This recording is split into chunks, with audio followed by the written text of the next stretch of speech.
ఫలితంగా కొంతమంది హోటల్ యజమానులు తాత్కాలికంగా హోటల్స్ ని కూడా మూసివేయవలసిన పరిస్థితి ఏర్పడింది.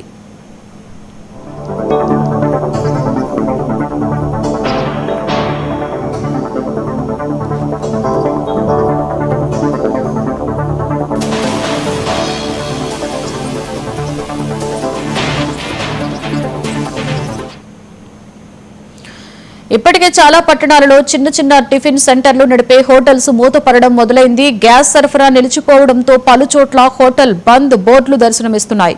పరిస్థితి ఇలాగే కొనసాగితే మరో 2 రోజుల్లో చాలా ప్రాంతాలలో హోటల్స్ పూర్తి స్థాయిలో బంద్ అయ్యే అవకాశం ఉందని యాజమానులు చెబుతున్నారు.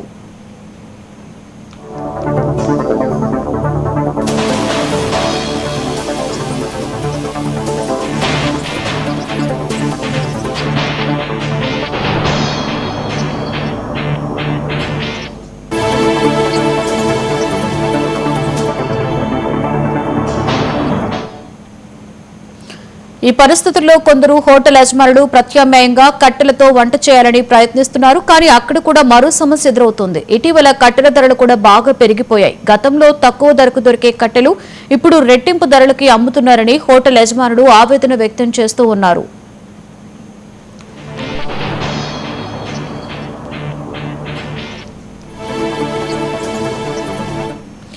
ప్రభుత్వం, గ్యాస్ సరఫరా సంస్థలు వెంటనే స్పందించి సమస్యను పరిష్కరించాలి అంటూ హోటల్ యజమానులు కోరుతున్నారు. ముఖ్యంగా కమర్షియల్ గ్యాస్ సిలిండర్ల సరఫరా త్వరగా పెంచాలని వారు అంటున్నారు. హోటల్స్ మూసుకుపోతే కేవలం యజమానులకే కాదు సాధారణ ప్రజలకి కూడా ఇబ్బందులు ఏర్పడతాయని వారు తెలుపుతున్నారు. మరొక వైపు హోటల్ యజమానుల సంఘాలు కూడా సమావేశాలు నిర్వహిస్తూ పరిస్థితిని సమీక్షిస్తున్నాయి.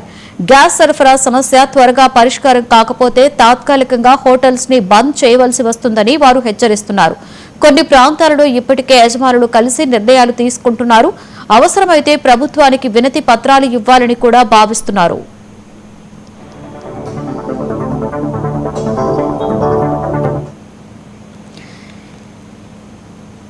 ఇప్పుడే పరిస్థితి ఇలా ఉంటే మరో 2 రోజుల్లో సమస్య మరింత తీవ్రమయ్యే అవకాశం ఉందని హోటల్ యజమానులు చెబుతున్నారు.